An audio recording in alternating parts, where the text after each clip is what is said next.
Okay, welcome to our series of Chapter 6 videos for Zane State Physics.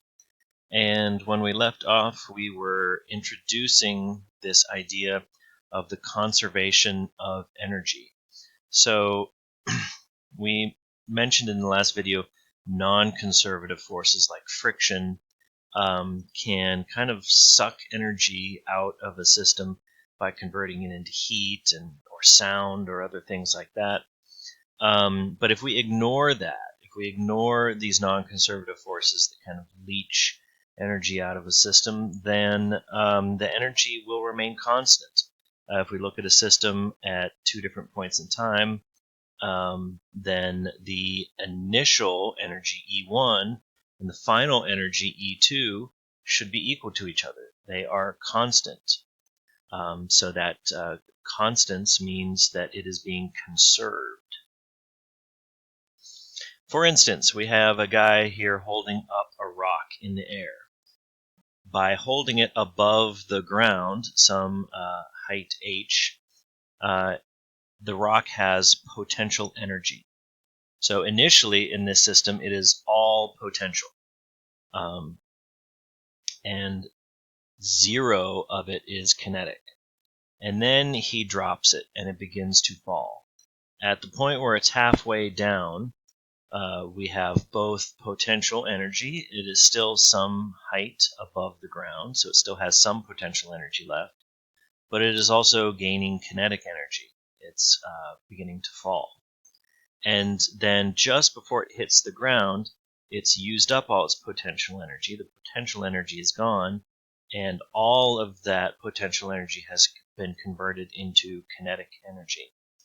So the energy is transforming from one type to another, from potential to kinetic. But if we were to add up these two, for instance, here where we have both, if we were to add them up, the total amount of energy would equal the total amount of potential energy up here, and it would also equal the total amount of kinetic energy down here. So the total amount isn't changing, it's just changing from one form to another. So we can say that the total energy in the system is equal to the kinetic plus potential energy. And those equations for kinetic and potential energy are 1/2 mv squared and mgy. So at any point in the system, we can add up 1/2 mv squared and mgy, and we should get the same amount. Here's an example, a pole vaulter who runs down the ramp or runway, the path leading up to the pole vault, and the pole vaulter has kinetic energy, 1/2 mv squared, and then bends the pole. By bending the pole, like compressing a spring or stretching out a rubber band, some of that energy is changed into elastic spring energy, 1/2 kx squared. So at any point throughout this process, if you were to sum the kinetic and elastic potential energy, the total amount would be the same. It's just that initially it's all kinetic, and then some of that kinetic energy gets transformed into elastic potential energy, and there's a point at which there is a maximum amount of elastic energy and very little kinetic energy, and then that pole begins to spring back. The restoring force is trying to bend it back to its original shape, and so that stored up elastic energy gets transferred back into kinetic energy and flings the pole vaulter over the top. So at any point in time, like time 1 and time 2, which is why we have these subscripts here, 1, 1, 2, and 2, at any 2 points in time, if we were to measure each of these types of energy and add them up, they would be equal. Okay, because energy is not being created or destroyed, it's just being changed from one form to another. So I've already alluded to this fact that these non-conservative forces, they seem to defy this conservation of energy because we appear to be losing energy in the system. And if it can't be created or destroyed, where is it going? And the answer is usually heat. Heat is a byproduct of friction. You can see the smoke coming off of here. That heat energy, in this case, if we're trying to start a fire, is good. But if you're running an engine, for instance, you want to keep that heat down. All that heat that's created by friction of the moving parts of the engine is wasted energy. So heat is one. Sound is another. Sound waves are a way to transmit energy. And so non-conservative forces essentially take useful energy and transform it into less desirable energy.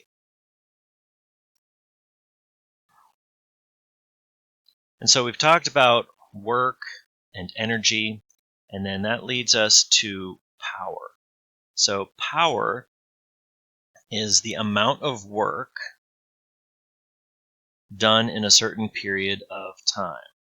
So, and work is energy, or energy is the ability to do work. So energy transformed or energy used in a certain amount of time.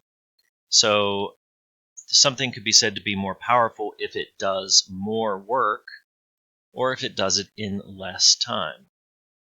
And so the units for power in the metric system, the unit is the watt.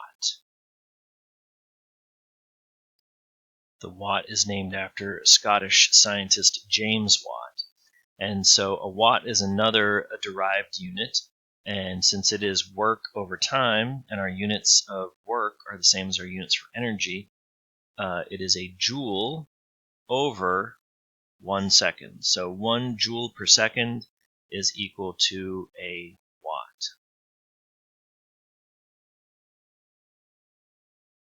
So power can take a few different forms if we think about it. These are just a few varieties of way of expressing it. Power is work over time, and work is equal to force times distance. So we could express power as Fd over t. But if we look at d over t, the distance traveled in a given period of time is velocity.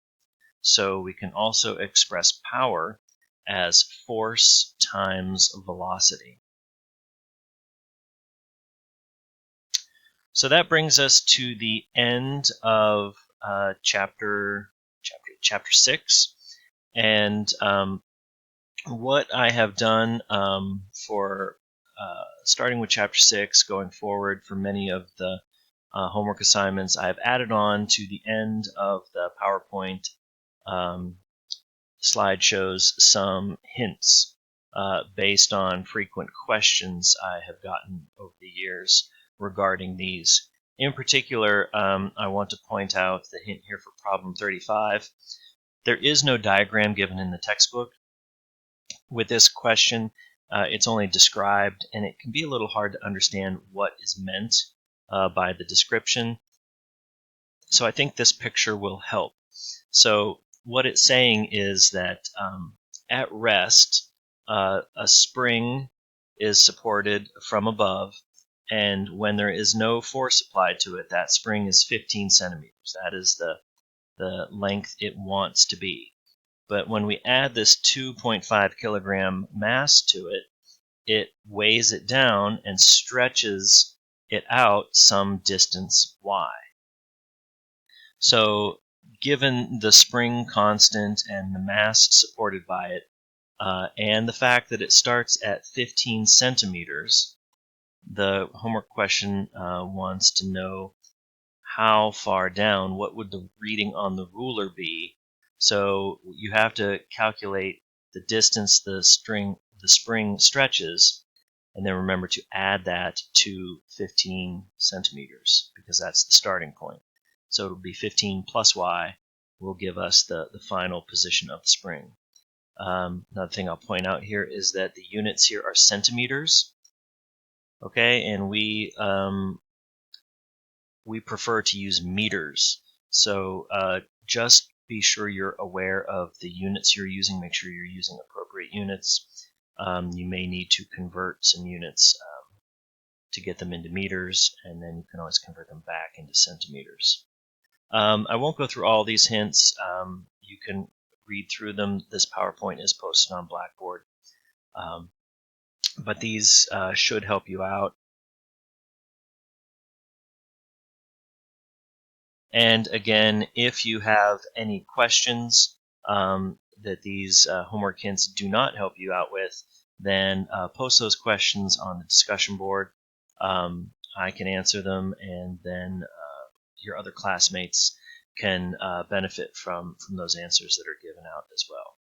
So that does it for Chapter 6. I'll see you next week with Chapter 7.